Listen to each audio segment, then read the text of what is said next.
The first problem that we are going to solve is writing a function called all_equal, and it takes 3 integer arguments and it returns true if all of the integers are equal and false otherwise.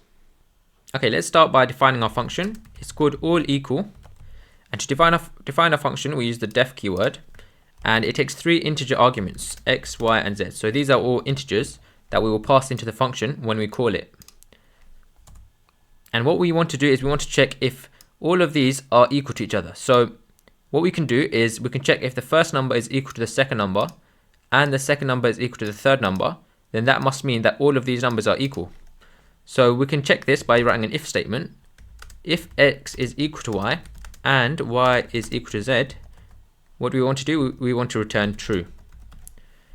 And to check for equality in Python, we use these double equals, and this is different to declaring variables. So for example, if I want to store a value of 5 inside the variable x, I just use 1 equals, but to check for equality, it's always double equals. Okay, and if this is not true, so if this if statement is not, if the condition is not true, then what we want to do is return false. So else return false. And if you test this out by calling the function, we can call the function all_equal and pass it 3 numbers. So let's pass it 5, 5 and 5. And we can print the result as well. So this should give us true, and yeah, it does.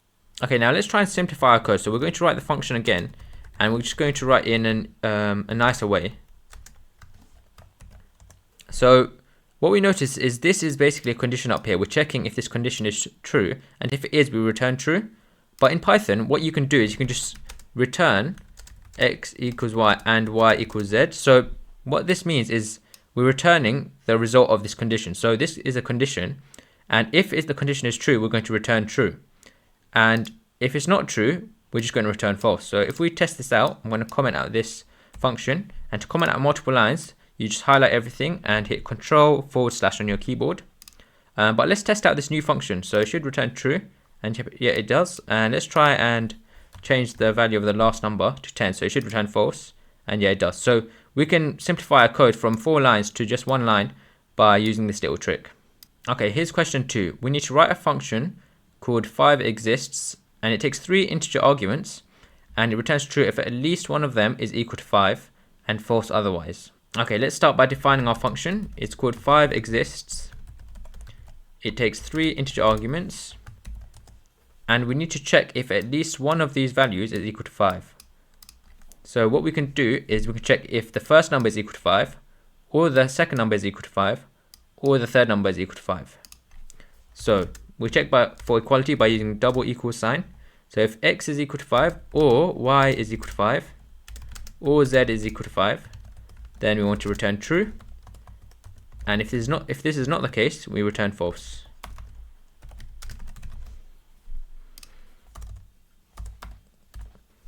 Okay, now let's try and simplify our code from 4 lines to just 1 line using that little trick. So I'm going to define the function, and instead of writing this if statement, we're just going to return the result of this condition straight away. So we're going to return the result of this condition. So I'm just going to copy this, and this is essentially the same as this code, but it's just way short. This is way shorter. So let's try and let's test this. So we're going to call the function 5exists, and let's pass it 5, 10, 15, and this should return true. And I'll also print it, and yeah, it does. And if I put 2 5s, it should return true as well. Yeah, it does. So you can test this out, and you can check that it works. So in this question, we use the OR logical operator, and that's different to the AND logical operator. The OR logical operator checks if this is true, or this is true, or this is true. So only one of these have to be true for the whole condition to evaluate to true. But if I replaced OR with AND, then that's different, because now we're checking if x is equal to 5 and y is equal to 5 and z is equal to 5. So all 3 values have to be equal to 5 for this to result in true. Question 3 says write a function called checksum that takes 3 integer arguments and returns true if the last integer is greater than the sum of the first 2 and false otherwise. Let's start by defining our function. So it's called checksum and takes 3 integer arguments. And we want to check if the last value is greater than the sum of the first two. So we need to use an if statement, which checks if z is greater than the sum of x and y. And if that is the case, we want to return true. And if it's not the case, we just return false. And we can write this in one line by getting rid of all of this and just returning the result of this condition. And we don't need this colon anymore. Question 4. Write a function odd sum which returns true if the sum is odd and false otherwise. And here's a hint. Use the modulus symbol, and that's the percentage sign on your keyboard, to get the remainder.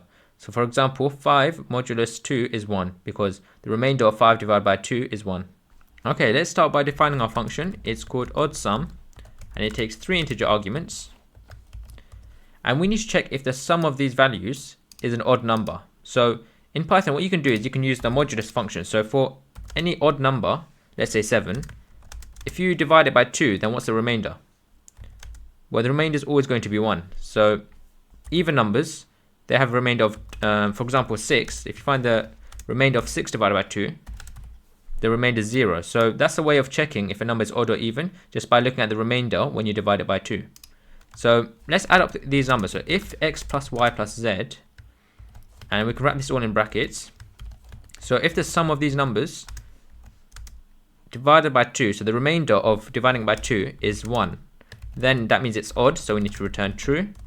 And if that's not the case, that means it's even, so we just return false. And let's test this function. So we call the function and let's pass it 1, 6, and 12.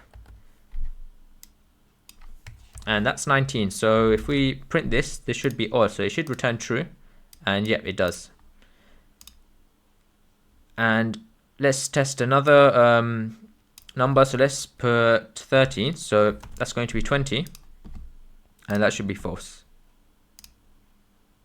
And we can convert this to just one line by removing all of this and just returning the result of this condition straight away. And we don't need the colon anymore. So remember, this just evaluates to either true or false, and we're just returning that. So it will work just as usual. Question 5 says write a function check square which takes 2 integers and returns true if one of them is equal to the square of the other and false otherwise. So here's an example. Okay, let's start by defining our function check square, and it takes 2 integer arguments, so x and y, and we want to check if x is the square of y. So if you do y squared, you should get x, or if y is the square of x. So if you do x squared, you get y. So we need to check both of these cases. So if x, and to check for squaring in Python, use double asterisk. So that means x squared. So for example, if I have 8 and then I use double asterisk 2, so that means 8 squared, and that's obviously going to be 64. You can also check if a number is to any other power. So for example, 2 to the power 3, that's going to result in 8. But we need to check if x squared is equal to y, or y squared is equal to x. And if that's true, then we want to return true, and if that's not true, we return false. And just like before, we can convert this to one line by just removing this and returning the result of this condition. So this is going to value to true or false, and we just return that. And let's test this out. So check square, and let's pass 4 and 2. And this should return true because 2 squared is 4. And if I switch these numbers around, it should also return true. So 2, 4, yeah, it returns true. But if I put numbers which aren't don't satisfy the condition, like 2 and 9, that should return false. Question 6 says write a function sum of squares which takes 3 integers and returns true if the sum of the squares of any 2 numbers is equal to the square of the remaining number. So for example, if x squared plus y squared is equal to z squared, then you return true, and there might be some more combinations. Let's start by defining our function sum of squares, and it takes 3 arguments. And what we need to do is we need to check if the square of x plus the square of y is equal to the square of z. And we also need to check the other combinations. So for example, there's 3 combinations. So we went through the first one. The second combination is if the square of x plus the square of z is equal to the square of y. And the last combination is if the square of y plus the square of z is equal to the square of x. So let's check the first combination. If x squared plus y squared is equal to the square of z, or we need to check if x squared plus z squared is equal to y squared. And the last condition that we have to check is if y squared plus z squared is equal to x squared.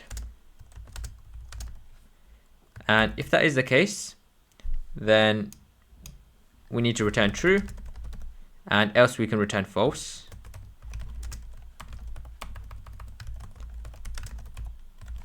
But to simplify this code, we can make it shorter by just returning the result of this condition straight away. So this will essentially be the same. Okay, now let's test our functions. So we need to check quite a lot of combinations to see if this works properly. Let's say we put 4. Let's use small numbers. So 3, 4, and 5. So 3 squared plus 4 squared, that's going to be 25, and that is the square of 5. So that should be true. Let's run it. Oh, I need to print this as well. Yeah, and that returns true. Now let's check another combination. So let's say 5 is the first number, and we'll put 3 and 4 here. So that should also return true because 3 squared plus 4 squared is equal to 5 squared. Yep, and that returns true. And now let's put 5 in the middle. So 3 squared plus 4 squared is equal to 5 squared. That should also return true. Now let's put some different numbers. So 3, 7, and 1. Now this should return false. And yeah, our function works correctly. Question 7 says define a function 2 equal which takes 3 integers and returns true if exactly 2 of them are equal and false otherwise. Let's start by defining our function. So it's called 2 equal, and it takes 3 integers, and we need to check if 2 of these numbers are equal. So let's check if the first 2 are equal. So if x is equal to y, or y is equal to z. So now we're checking the second and the third, and we also need to check if the first and the last numbers are equal, or x is equal to z, and we return true. And we could just return this result straight away, and there we go. Get rid of the colon and let's test it. So let's call the function, let's pass it 4, 4, and 9. That should return true because 2 of them are equal. Let's try 9, 4, 4. Also returns true. Let's put some random numbers. Oh, first we need to check if the first and the last are equal. So 4, 9, 4. Yep, that returns true. Now let's do some random numbers. So 2, 9, 3. That should return false. If you found this video useful, then please consider liking and subscribing, and I'll see you in the next one.